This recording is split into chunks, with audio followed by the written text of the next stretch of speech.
My name is Clara, and I'm 30 years old. For as long as I can remember, I was the family footnote, the quiet landscape painter whose work was dismissed as a cute hobby while my brother's every business move was celebrated. When my beloved aunt passed away, my parents sat me down and coldly informed me that I would get nothing, that her true legacy was meant for those who understood business. What they didn't know was that my aunt's attorney was about to reveal a secret $15 million trust fund she had left, not for them, but for me, to build a life of art and independence they never thought I deserved. If you've ever been made to feel that your passion was impractical or that your dreams were second-rate, tell me about it in the comments below. I'd love to know where you're watching from. And before I share the story of how one legal document changed my entire world, please hit that like button and subscribe for more true stories about family secrets and the courage it takes to finally paint your own future.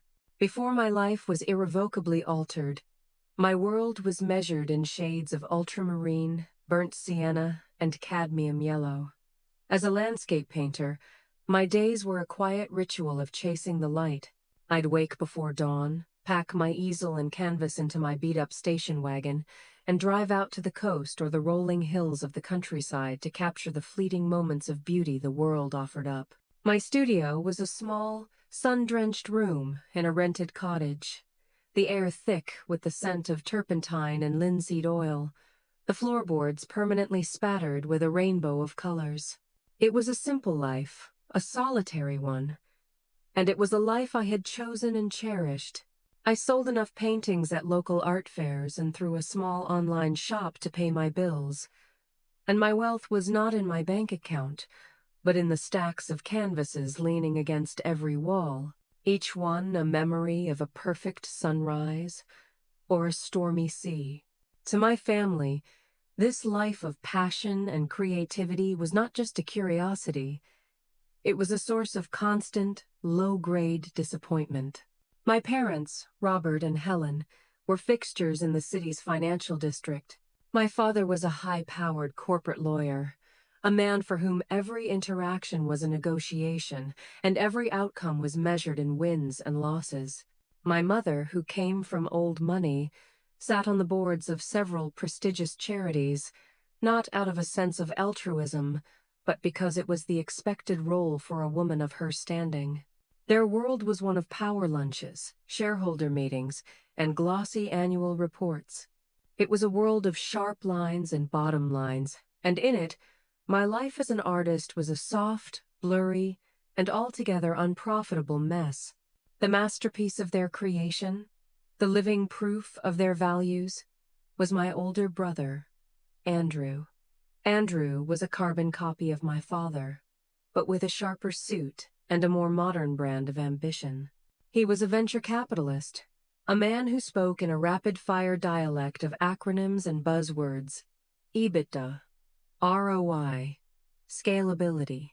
He was handsome, confident, and moved through the world with the unshakable certainty of someone who had never been told no. His successes were our family's successes. When his firm orchestrated a successful IPO, my parents threw a lavish party at their penthouse apartment, the champagne flowing as freely as their praise. When he bought a sleek, minimalist mansion in the hills, it became the new stage for all our family gatherings. Andrew was the son who validated their entire worldview, and for that, he was revered. I, on the other hand, was the daughter who constantly challenged it simply by existing. My passion for art was treated as a prolonged, slightly embarrassing phase of adolescent rebellion. "Still playing with your paints, are we, Clara?" my father would ask at family dinners, a condescending smile playing on his lips. My mother was worse. She would introduce me to her friends with a sigh and a preamble. "This is my daughter, Clara. She's our creative one." The word hung in the air, a polite euphemism for unemployed or directionless. I'll never forget the Christmas I gave them a painting for their gift. I had spent 2 months on it, a large, detailed landscape of the coastline near their summer home, a place I knew they loved. I had poured my heart onto that canvas, capturing the light and the sea with a skill I was genuinely proud of. When they unwrapped it, there was a moment of awkward silence. "Oh, it's lovely, dear," my mother finally said, her eyes darting around for a place to put it. "Perhaps we can find a spot for it in the guest bathroom." My father just grunted. "You know, Clara, a nice gift certificate to a steakhouse would have been more practical." The painting never went up. I found it months later, tucked away in a dusty corner of their storage closet, a casualty of their profound inability to see value in anything that couldn't be quantified on a balance sheet. The only person in my entire family who understood my language of color and light was my mother's sister, my Aunt Genevieve. Genevieve was the family eccentric, the black sheep who had joyfully broken away from the flock. While my mother had married for status and security, Genevieve had married for love, a struggling musician who had passed away young. She had never remarried. She had worked a modest but fulfilling job as a rare book curator and lived in a charming, slightly chaotic apartment in the city, filled with books, art, and artifacts from her world travels. She was a woman of immense intellect, wit, and a fierce, unapologetic spirit. While my parents saw my art as a hobby, Aunt Genevieve saw it as my soul. She was my first and most ardent collector, her walls covered with my early, clumsy attempts and my more recent, confident works. She would call me after every art fair, eager to hear which pieces had sold and which had spoken to people. "Art is not a product, Clara," she told me once, as we sat in her sun-filled living room, sipping tea from mismatched china cups. "It is a conversation between your heart and the world. Don't ever let your parents and their world of cold numbers convince you otherwise." She was my champion, my mentor, and my dearest friend. She was the reason I never gave up, the reason I continued to believe in the worth of my work, even when no one else in my immediate family did. My parents and Andrew treated Genevieve with a kind of patronizing pity. They saw her as the poor sister, the one who had made sentimental choices instead of strategic ones. They visited her dutifully on holidays, their conversations stilted and brief, their eyes subtly scanning her apartment as if assessing its meager contents. I knew, with a sickening certainty, what they were thinking. They saw her not as a vibrant, brilliant woman, but as a collection of assets, a prime piece of real estate in a gentrifying neighborhood and a collection of art and antiques that was surely worth something. They were simply waiting for her time to be up, so they could liquidate her life and absorb it into their own. And they assumed, with the casual arrogance that colored their every action, that when that day came, I, the impractical artist, would be left with nothing more than a few sentimental trinkets and a palette of useless paints. I had built my life in defiance of their values, finding solace and purpose in my own small world. I thought that was my victory. But I had no idea that Genevieve, in her quiet, brilliant way, had been painting a masterpiece of her own, a final, stunning composition of justice and love that would change my life forever. The phone call that fractured my world came on a crisp, sun-drenched autumn afternoon. I was standing in a field of goldenrod, dabbing my brush onto a canvas, trying to capture the impossible, brilliant yellow against the deep blue of the sky. It was my Aunt Genevieve's number. I answered with a smile, expecting to hear her witty commentary on a new book she was reading. But the voice on the other end was not hers. It was a paramedic, his tone grave and professional. He told me there had been an accident. Genevieve, while walking home from the library, had been struck by a car in a crosswalk. She was gone. The world dissolved into a meaningless blur of color. The brilliant yellow of the field turned sickly, the blue of the sky vast and empty. I remember dropping my brush, my legs giving out from under me. My champion, my confidant, the one person who had truly seen and understood the language of my heart, had been silenced in an instant. The aftermath was a brutal lesson in the chasm between grief and business. My first call was to my mother. I expected tears, shared sorrow for her only sister. Instead, I was met with a shocking, almost chilling display of logistical control. "Oh, God," she'd said, a sharp intake of breath. Then, almost immediately, her voice shifted into a brisk managerial tone. "Okay, I need to call Robert. We need to secure the apartment. We need to contact her attorney. Clara, pull yourself together. There are things that need to be done." The days that followed were a surreal nightmare. My parents and Andrew descended upon the situation not as a grieving family, but as a highly efficient corporate crisis management team. My mother took charge of the funeral arrangements, planning an event that was far grander and more public than the intensely private Genevieve would have ever wanted.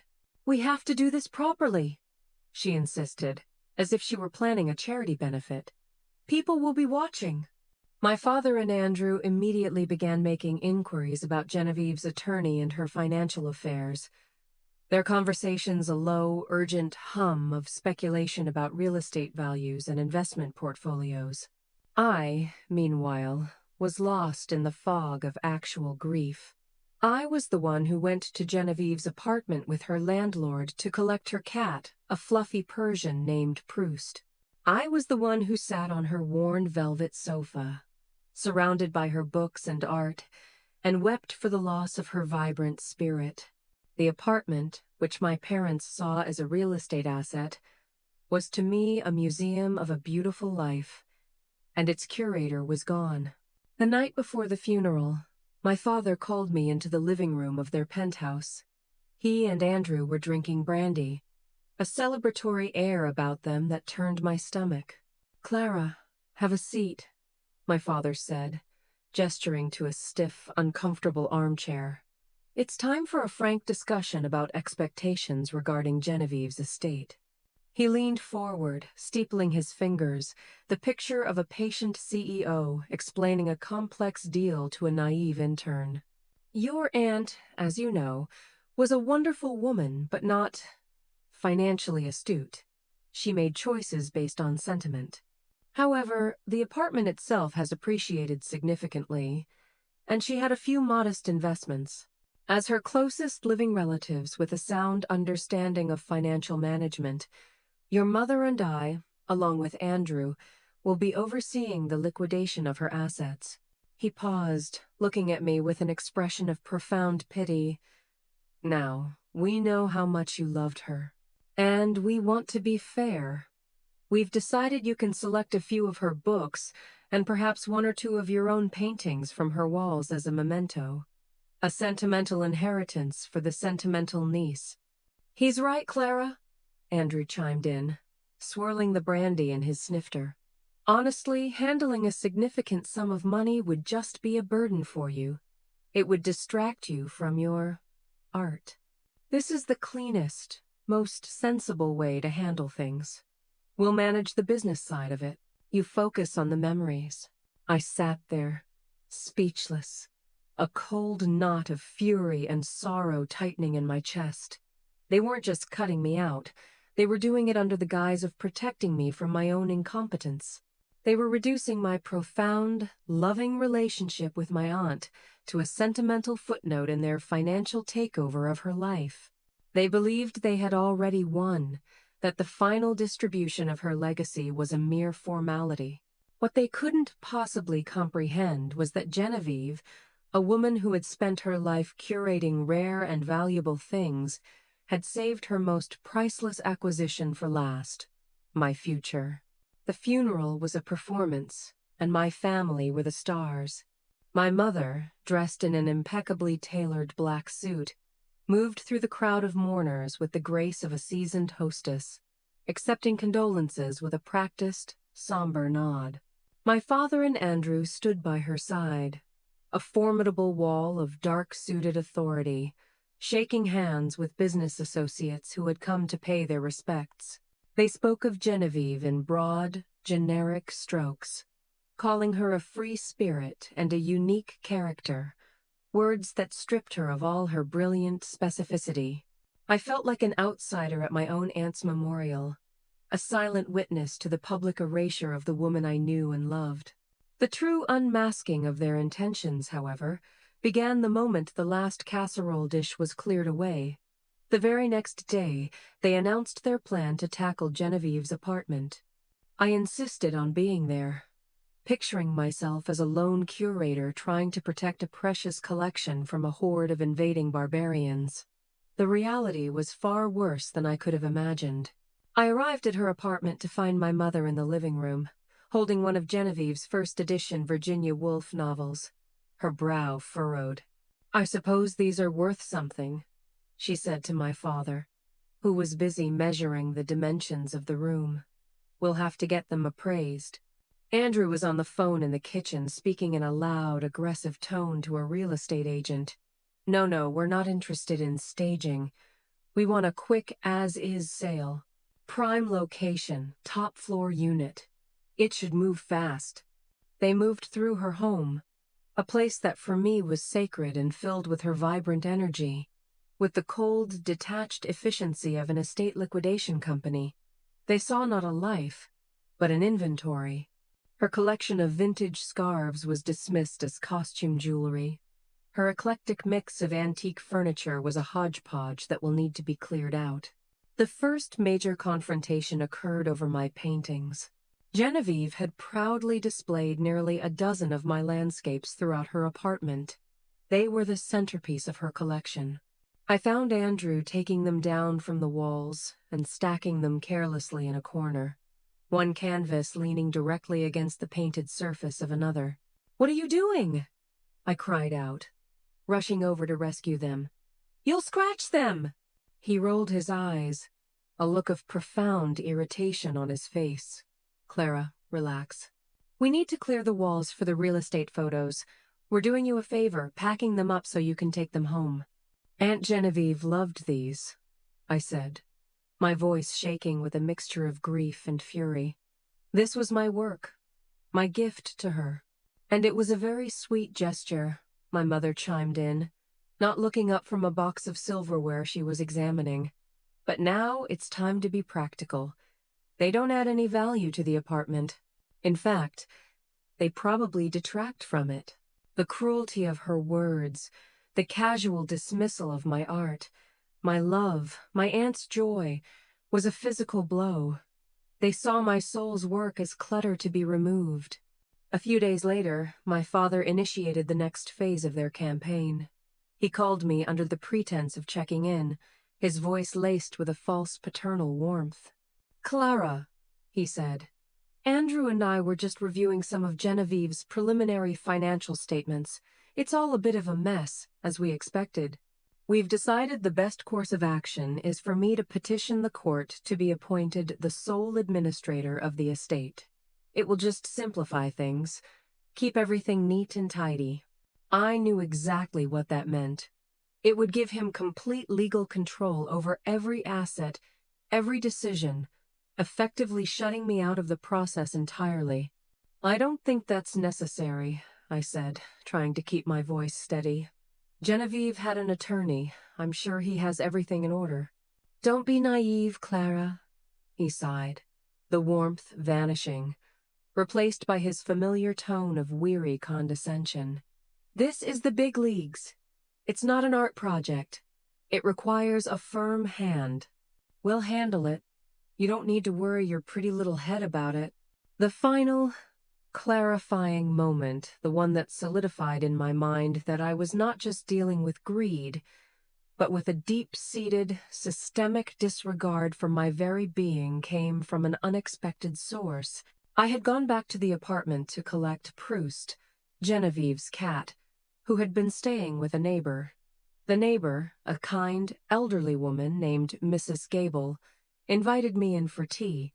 "Your aunt was so proud of you, you know," she said, her voice soft. "She always called you her legacy of beauty. She told me once, 'My sister and her family, they're building an empire of concrete and steel. But Clara, she's building a world of light and color. We'll see which one lasts.'" "Mrs." Gable patted my hand. "She also told me she was making special arrangements for you," she said, The wolves will be expecting a lamb, but they're going to find a lioness protecting her own. I stared at her, my heart pounding. A lioness protecting her own. The words echoed in my soul, a message from beyond the grave.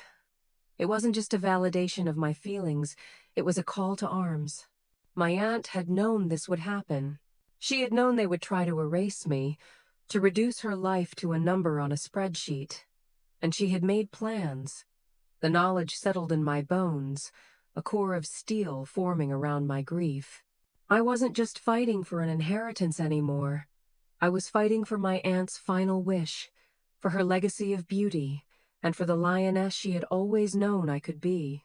The week before the scheduled meeting with Mr. Albright, my aunt's attorney, was a masterclass in psychological warfare.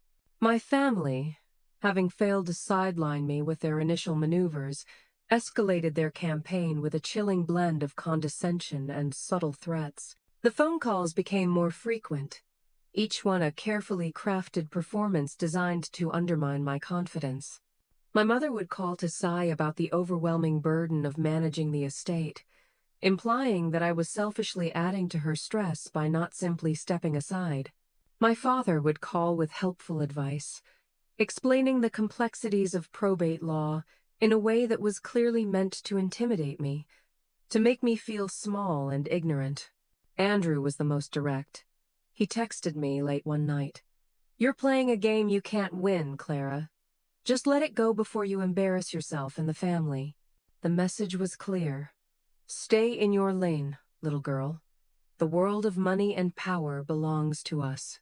The final, unforgivable act, the one that burned away the last vestiges of my hope for any semblance of familial decency, came 2 nights before the will reading.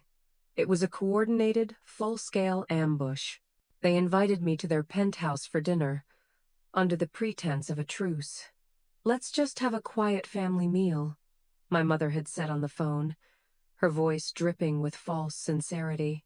"For Genevieve's sake." Against my better judgment, I went, telling myself it was the mature, responsible thing to do. It was a trap from the moment I walked in the door. The atmosphere was thick with tension. They sat me down in the formal dining room, the city lights twinkling behind them like a cold, indifferent audience. They didn't even pretend to make small talk. My father, assuming his position as patriarch at the head of the table, cleared his throat and slid a legal document across the polished surface. It was not a will. It was a renunciation form. "Clara," he began, his voice cold and devoid of emotion, "we have been more than patient with your sentimentality, but this has gone on long enough.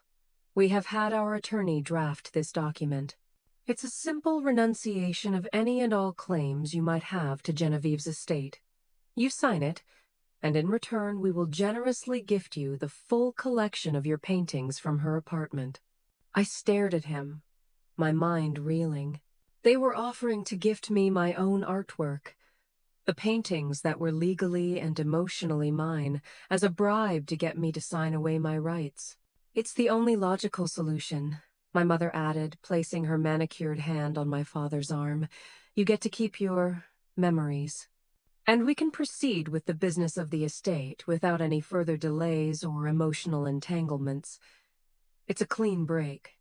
Andrew leaned forward, a predatory gleam in his eyes. "Think of it this way, Clara. We're giving you what you want. You get your art, we get the assets. Everybody wins. It's a perfect deal. Unless you really think a few of her old scarves and some dusty books are worth fighting over." The sheer, breathtaking arrogance of it stole my breath. They were not just trying to disinherit me. They were trying to define the terms of my grief, to put a price tag on my love for my aunt and declare it worthless. They saw my art, the physical manifestation of my soul, as a trinket they could use to buy my silence. They were so blinded by their own worldview that they genuinely believed this was a reasonable, even generous, offer. They believed I was so weak, so impractical, so easily cowed, that I would trade my birthright for a handful of my own creations. That was it. The last straw. In that moment, staring at their three smug, expectant faces. I felt a profound and permanent shift inside me. The grief, the sadness, the lifelong feeling of inadequacy, it all coalesced into a single point of cold, hard, crystalline fury. They had underestimated me my entire life. They had underestimated my aunt. And now they were about to pay the price for their spectacular lack of imagination. I looked down at the document, then back up at them. A slow, genuine smile spread across my face. A smile that didn't reach my eyes. It was the smile of the lioness Mrs. Gable had told me about. It clearly unnerved them. "Thank you for the offer," I said, my voice as calm and cool as a winter morning. "But I think I'll take my chances with the attorney." I stood up from the table, placed my napkin beside my untouched plate, and walked out of their apartment without another word, leaving them sitting in stunned, furious silence. The war was no longer a cold one. They had made their final, decisive move, and they had no idea that they had just walked directly into the trap my brilliant aunt had set for them. The 5 days that followed the dinner ambush were a silent, high-stakes chess match. My family, enraged by my public rejection of their generous offer, retreated into a stony, intimidating silence. They were marshaling their forces, confident that the law, and what they assumed to be a conventional will, would be their ultimate checkmate. They saw my defiance as the last, futile move of a hopelessly outmatched player. What they didn't know was that I was no longer playing their game. I was playing a new one, with a different set of rules, written by a far more brilliant strategist than any of them could ever hope to be. The morning after the ambush, my heart still pounding with a mixture of terror and exhilarating resolve, I called Mr. Albright's office. "It's Clara," I said to his paralegal, my voice steady. "My family has made a move. I need to see him." An hour later, I was sitting in the familiar, comforting quiet of his office, the scent of old books and leather a welcome antidote to the sterile chill of my parents' penthouse. Mr. Albright, a man with wise, kind eyes and a demeanor that radiated calm authority, listened patiently as I recounted the events of the previous night, his expression growing grimmer with each detail. When I finished, he simply nodded, as if I had confirmed something he already suspected. "Your aunt was a remarkable woman, Clara," he said, leaning back in his chair. "And she was nobody's fool. She anticipated this. She anticipated their greed, their arrogance, and their profound underestimation of you." He rose and walked over to a large, formidable-looking safe tucked behind a framed map of 19th century Paris. He spun the dial with practiced ease and opened the heavy door, retrieving a thick, leather-bound portfolio. He placed it on the desk in front of me with a soft, definitive thud. "Genevieve left this with me nearly 2 years ago," he explained. "It contains her final, comprehensive estate plan. The document registered with the probate court is her official will, but it is, in her own words, merely the opening act. This," he said, tapping the portfolio, "is the main performance." With trembling hands, I opened the portfolio. Inside, nestled in carefully organized tabs, was the blueprint for my future. The first document was a long, handwritten letter to me. "My dearest Clara, if you are reading this, it means I am off on my next great adventure, and you are left to deal with the terrestrial messiness of my departure. I know your mother, and Robert, and Andrew. I know their hearts. They will descend like locusts, intent on devouring everything and leaving you with scraps. Do not let them. You are not the fragile artist they believe you to be. You are a creator of worlds, a weaver of light. You are stronger than all of them combined. For years I have lived a life they pitied, a life of modest means. This was a fiction I carefully cultivated. While they were busy performing wealth, I was quietly building it. I invested the inheritance from my own parents wisely. not in flashy cars or country club memberships, but in art, in real estate, in ventures that aligned with my values. The life they saw was the life I chose to show them. The reality is quite different. What you hold in your hands is my true legacy. The will they are so eager to hear is a decoy, designed to satisfy their base expectations. The real inheritance, the one that matters, is contained within these pages. It is for you, and you alone. They will not understand it. They will rage against it. And you, my darling, will rise above it. Know that my love for you was the most precious thing I owned. Now, go and build a life of breathtaking beauty. Yours always, Genevieve. Tears blurred my vision as I read her words. A final, fierce embrace from across the void. The next section of the portfolio contained the bombshell. It was the legal charter for a private, irrevocable trust, established 18 months prior, the Genevieve Dubois Foundation for the Arts, and its assets were staggering. My aunt, the poor sister, had quietly and brilliantly amassed a fortune of just over $15 million. Mr. Albright gently guided me through the documents. The foundation's mission was to provide grants to emerging female artists, to fund public art projects in underserved communities, and to establish artist-in-residence programs. It was, in essence, a codification of everything Genevieve had ever championed. And now for the final piece, Mr. Albright said, turning to the last page of the trust document. The trust designates a sole, lifetime director, who is also its primary beneficiary, with full control over its mission and a substantial annual salary to ensure her complete financial independence. He paused, looking at me over the rim of his glasses, a slow smile spreading across his face. That director, Clara, is you. I sat in stunned silence, the air driven from my lungs. $15 million. It was a number so large, so reality-altering, that I couldn't fully process it. So, what is our plan? I finally managed to ask, my voice a whisper.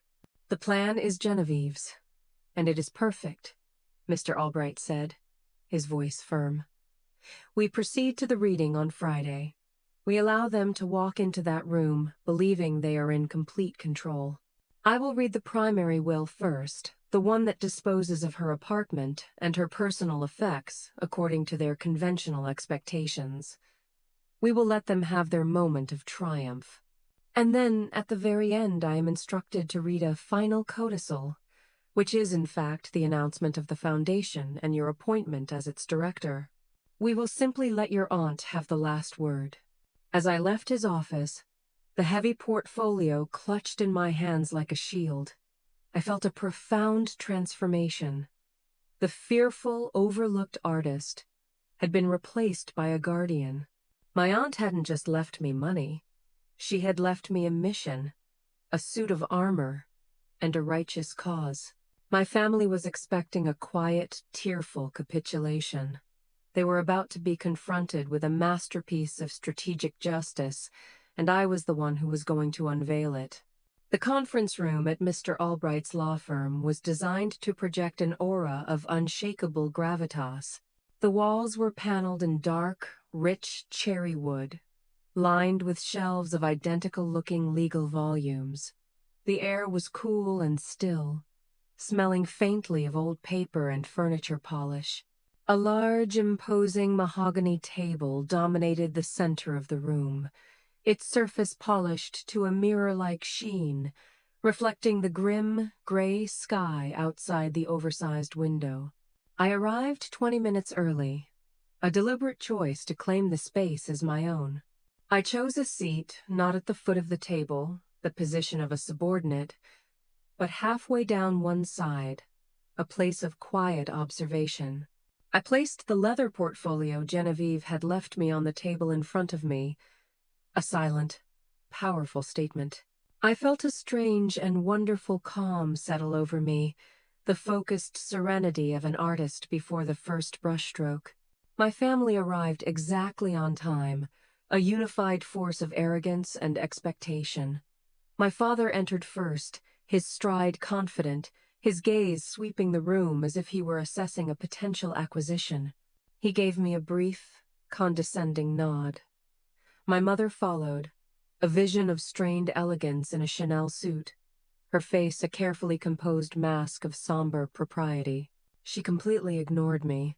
Andrew came last, texting on his phone, looking up only long enough to shoot me a look that was a mixture of pity and contempt before taking his seat. They arranged themselves together at the head of the table, a solid, impenetrable block of power, huddling close to Mr. Albright's empty chair. The silence in the room was thick with unspoken hostility. Mr. Albright entered at precisely 11 a.m., his presence immediately commanding the room. He was a tall, distinguished man with silver hair and a calm, steady gaze that seemed to miss nothing. He greeted everyone with a polite, neutral professionalism and took his seat. "Good morning," he said, his voice resonant and clear. "We are here today for the reading of the last will and testament of Geneviève Dubois. I want to state for the record that I was with Miss Dubois when she executed this document. She was of perfectly sound mind and body, and her instructions were explicit and legally binding." My father nodded curtly. "We understand, Henry. Please proceed."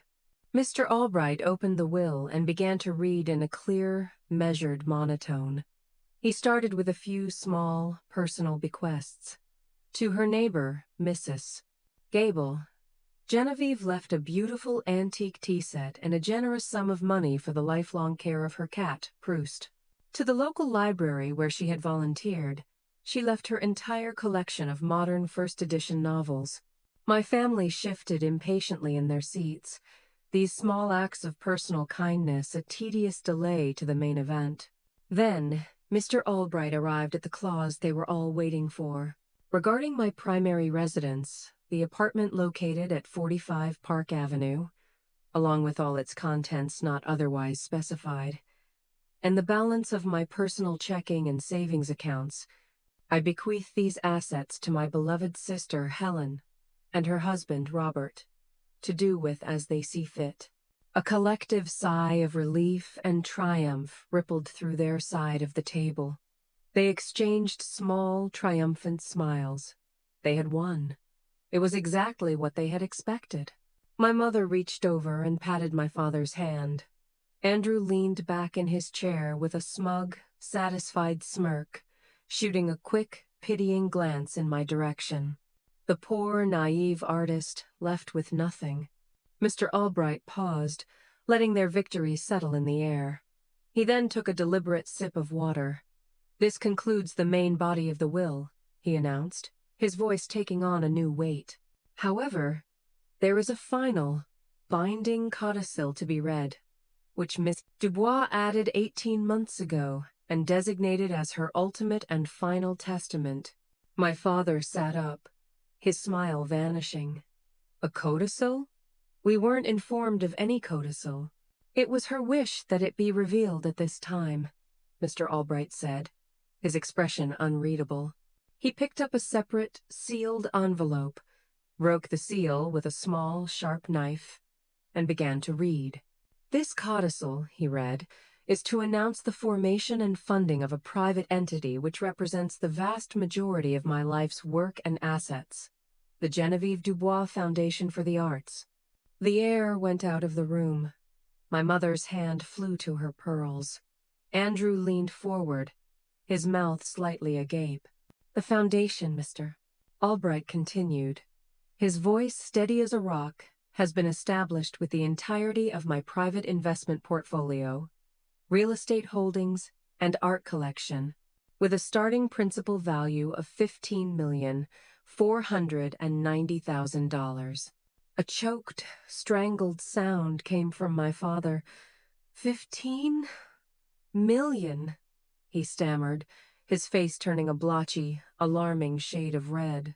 "The mission of the foundation is to support emerging female artists and to fund public art initiatives," Mr. Albright read on, his voice unwavering.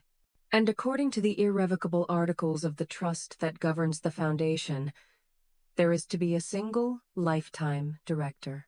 This director will have sole and absolute authority over the foundation's mission and operations, and will also serve as the trust's primary beneficiary, receiving a substantial annual salary to ensure her complete financial independence and dedication to the arts. He paused, looking up from the page for the first time. He looked past my stunned, horrified family and directly at me. A small, almost imperceptible smile touched the corners of his lips. That lifetime director is my beloved niece, the brilliant artist Clara. The silence that followed was shattered by my father roaring to his feet, his chair scraping violently against the floor. "This is an outrage! It's a joke!" She was a senile old woman, and this girl manipulated her. "It should have been me!" Andrew shouted, his face contorted in a mask of pure, ugly greed.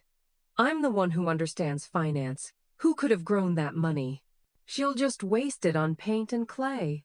My mother had simply dissolved into silent, shaking sobs, her carefully constructed composure shattered into a million pieces.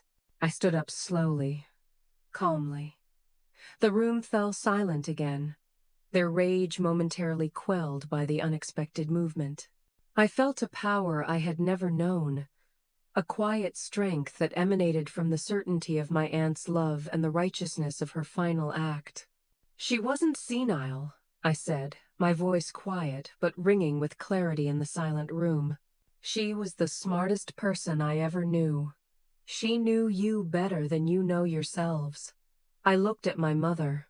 "She knew you saw her life's treasures as inventory." I looked at my father. "She knew you saw her home as real estate." I looked at Andrew. "And she knew you saw her legacy as capital." I picked up the leather portfolio from the table. "She didn't leave her legacy to me because I manipulated her," I said, my voice unwavering. "She left it to me because I was the only one in this family who ever truly saw its value." I turned and walked toward the door, leaving them standing there, frozen in the wreckage of their own greed. With my hand on the doorknob, I paused and looked back at them one last time. "Enjoy the apartment," I said. "It's the most expensive thing you'll ever own, and the most worthless." I walked out of that room, not just as an heiress, but as the proud custodian of a legacy of beauty, a lioness finally, fully, and magnificently unleashed. Leaving that conference room felt like stepping out of a long, dark, airless tunnel into the bright, open sunlight. I took a deep, shuddering breath, the cool city air a balm against the heated toxicity of the room I had just left. A profound sense of lightness washed over me, as if I had shed a heavy, ill-fitting coat I had been forced to wear my entire life. The weight of their judgment, the constant, grinding pressure of their disappointment, it was gone. My Aunt Genevieve hadn't just bequeathed me a fortune. She had bequeathed me my own life. My first act of freedom was not to call a financial advisor or a real estate agent. It was to drive directly to the coast, to the very spot where I had painted the landscape my family had so carelessly dismissed. I set up my easel, not because I had to, but because I wanted to. As I squeezed paint onto my palette, the familiar, comforting scent of linseed oil filling the air, I felt a surge of pure, unadulterated joy. For the first time, I wasn't painting in defiance of them, or in a desperate attempt to prove my worth. I was simply painting for the love of it, for the beauty of the light on the water. It was a prayer of gratitude to the woman who had made it all possible. The expected storm of angry calls and texts did come, of course. It was a desperate, chaotic flurry of threats, accusations, and pathetically transparent attempts at emotional manipulation.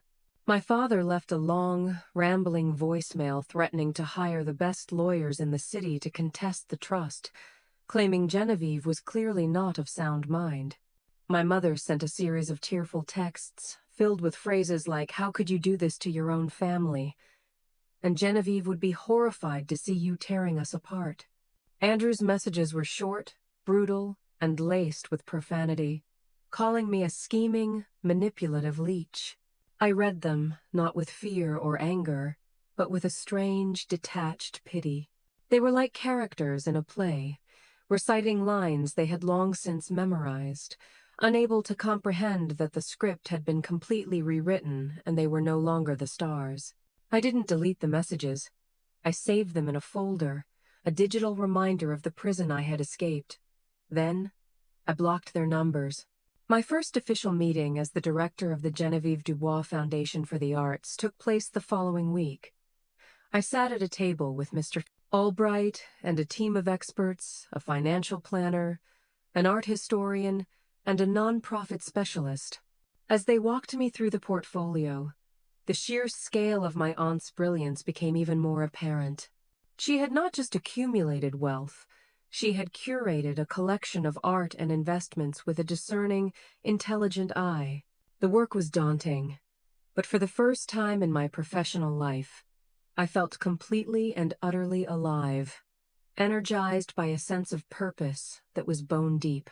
I moved out of my small rented cottage within the month. I found a magnificent loft apartment in a converted warehouse in the city's arts district. It had high ceilings, huge industrial windows that flooded the space with natural light, and more than enough room for a proper, expansive art studio. As I unpacked my canvases, my paints, and my books, the things my family had deemed worthless, and arranged them in my new, beautiful home, I felt a sense of belonging I had never known. This wasn't a space they had approved of or provided for me. It was a space I had earned through the love and faith of a woman who had truly seen me. As for my family, their threatened legal war never materialized. As Mr. Albright had predicted, a single, strongly worded letter from him, outlining the extensive and irrefutable documentation supporting Genevieve's wishes, including medical records and sworn affidavits from her friends and doctor, was enough to silence their cannons. They were left with the apartment and its contents, a prize that had once seemed so grand but now felt like a paltry consolation. I heard through a cousin that they sold it almost immediately, a fire sale to get their hands on the cash. Their glorious victory had been reduced to a simple real estate transaction. They had gotten the cash, but they had lost the narrative. And in their world, the narrative was everything. 3 years later, I stood on the newly dedicated rooftop terrace of the Genevieve Dubois Foundation for the Arts, looking out over the city skyline as the sun began to set. The foundation was no longer a legal entity on paper. It was a vibrant, breathing institution. The building, a beautifully renovated historic brownstone in the heart of the city, was our headquarters. The terrace was filled with artists, students, and patrons, all gathered to celebrate the announcement of our first annual Genevieve Grant, a substantial prize awarded to a single emerging female artist to fund her work for an entire year. The air buzzed with excited, creative energy. This, I thought, with a swell of pride, this was my aunt's true legacy.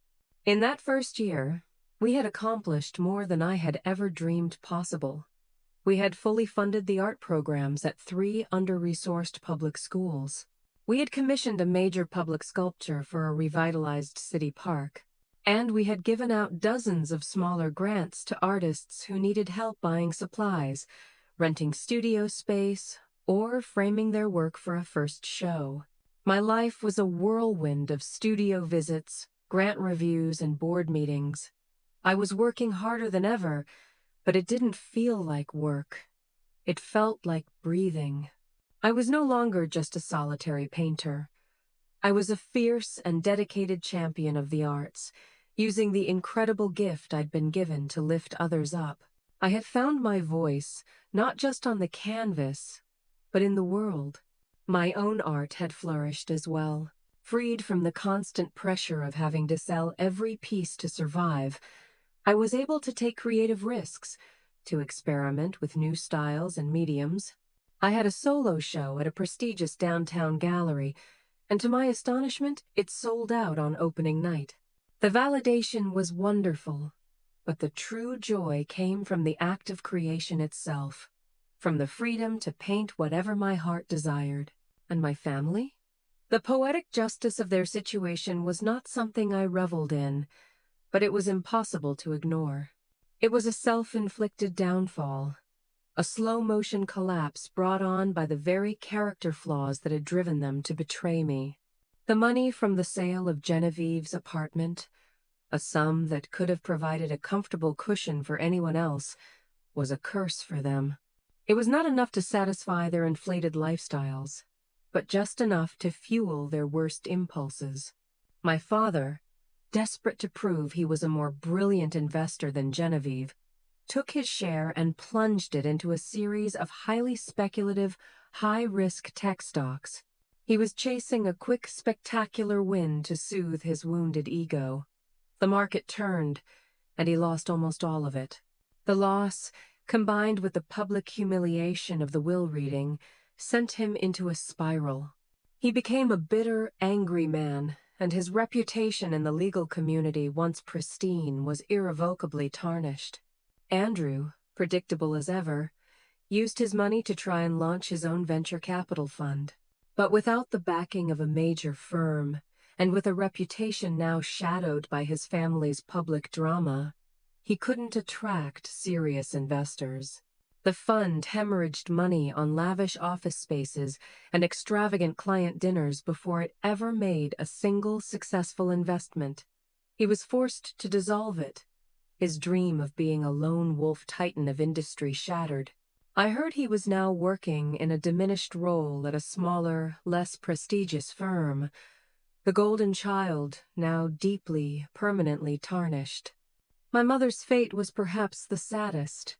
Her identity was so completely intertwined with my father's success and their social standing that when those things crumbled, so did she. They were forced to sell their penthouse apartment and move to a much smaller house in a quiet, respectable, but decidedly not prestigious suburb. Her phone stopped ringing. The invitations to galas and benefits dried up. She was no longer a queen of society, but just another wealthy woman living out her years in quiet obscurity. I received a letter from her about 6 months ago. It was a strange, rambling missive filled with complaints about her new life and veiled accusations about how my selfishness had precipitated their downfall. Tucked inside was a single, stunningly audacious sentence. Given your new circumstances, your father and I feel it is only right that you provide us with a monthly stipend to help us maintain the standard of living we are accustomed to. I stared at the sentence for a long time. There was no apology, no remorse, no acknowledgement of their actions, just the same old bottomless, breathtaking entitlement. I did not respond with a letter. I did not call. I simply took a deep breath, put the letter through my office shredder, and went back to work, reviewing the application of a brilliant young sculptor from a small town who dreamed of working in bronze. My family was still trying to play the old game, but I was no longer on the board. I was in a different league entirely, a league where the currency was not money, but talent, passion, and the fierce, beautiful, and enduring power of art. As I stood on that rooftop terrace, the setting sun painting the sky in the very shades of rose and gold I had so often tried to capture on canvas, I felt a deep and profound sense of peace settle into my bones. It was a feeling that had been foreign to me for most of my life, a quiet, internal stillness that was no longer dependent on the approval or validation of others. The journey of the past year had been a tumultuous one, a true baptism by fire that had forged me into someone new, someone stronger and more authentic than I had ever imagined I could be. Looking back, it's easy to see the dramatic confrontation in that sterile law office as the explosive end of my old life. And in many ways, it was. But it wasn't just an ending. It was the necessary, brilliant, and ultimately beautiful beginning of my authentic one. The betrayal from my family, as sharp and deep as it was, had been a painful but necessary catalyst. It was the violent, jarring event that finally shattered the gilded cage I hadn't even fully realized I was trapped in. That betrayal forced me to confront a truth I had spent my whole life avoiding, a truth I had buried under layers of accommodation, hope, and a desperate, childish yearning for acceptance. The truth was that my family's love was conditional. It was transactional. It was a commodity offered only in exchange for compliance with their narrow, materialistic worldview.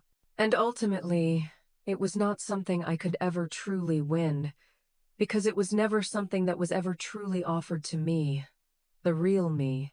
The person they wanted to love was a projection, a version of myself that was more like them, more ambitious, more practical, more concerned with status, and less concerned with the messy, unprofitable business of creating art. My refusal to become that person was, in their eyes, my greatest failure. I now understand it was my greatest triumph. My Aunt Genevieve, in her quiet, radical, and magnificent wisdom, understood all of this. She had watched it unfold my entire life. Her final act, the creation of the foundation, was not an act of revenge against her sister and my father, though I'm sure a small part of her savored the poetic justice. It was, at its core, an act of profound, liberating love for me. The $15 million, as life-altering as it was merely the tool, the mechanism. Her true gift was empowerment. She didn't just give me the resources to escape the gravitational pull of my family's disapproval. She gave me a mission, a purpose that was a perfect, seamless extension of my own soul. She saw the quiet, introspective artist who found her voice in color and light and said, "Here, my love, is a megaphone. Go and build a world that is more beautiful." She looked at my passion, the very thing my parents had dismissed as a frivolous hobby, and she saw it not as a flaw or a weakness, but as my greatest strength. And she invested in it. She invested in me, fully, without reservation, and with an unshakable faith that I would not let her down. She didn't want me to change to fit into their world. She wanted me to have the power and the freedom to build a new world that fit me. A world built on a foundation of creativity, compassion, and beauty.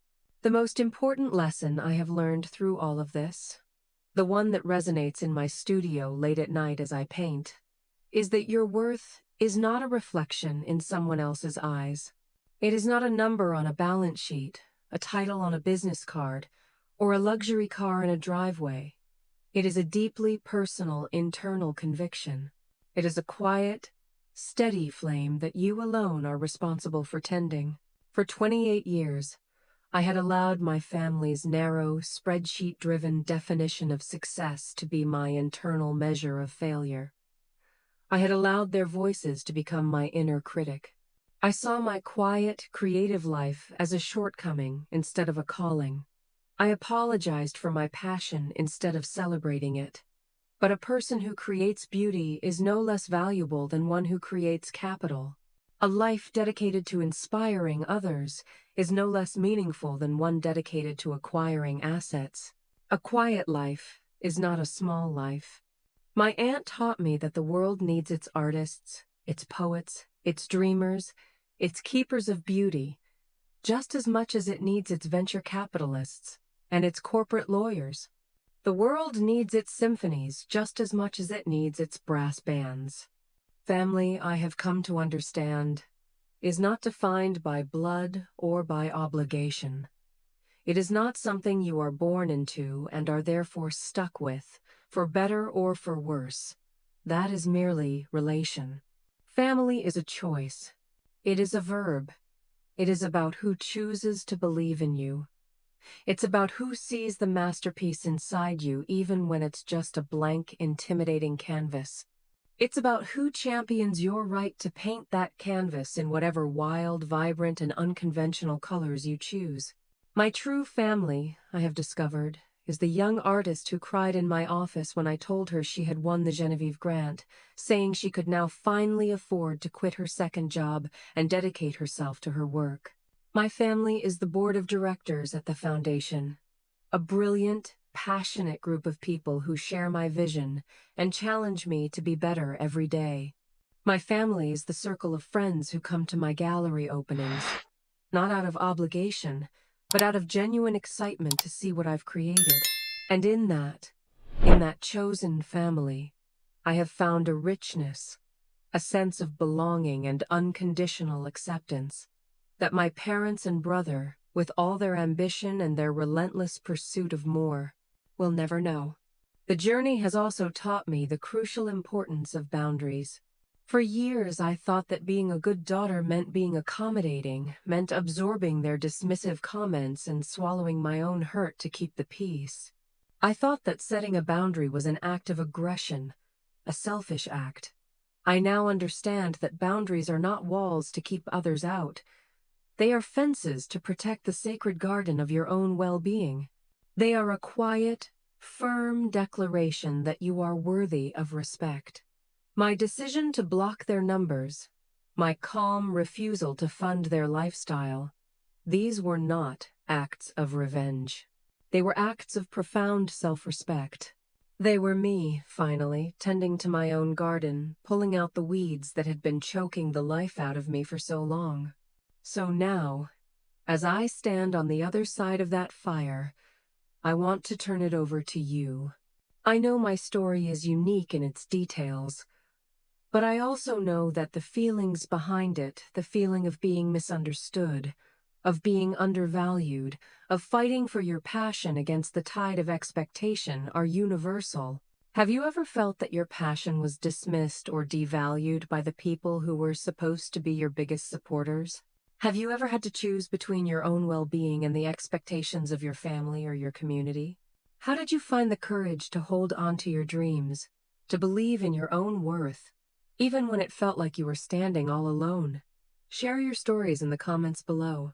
I will read every one, because I truly believe that our stories are our greatest source of strength and connection. Your experience, your moment of courage, might just be the spark of inspiration that someone sitting alone in their room, feeling invisible, needs to hear today.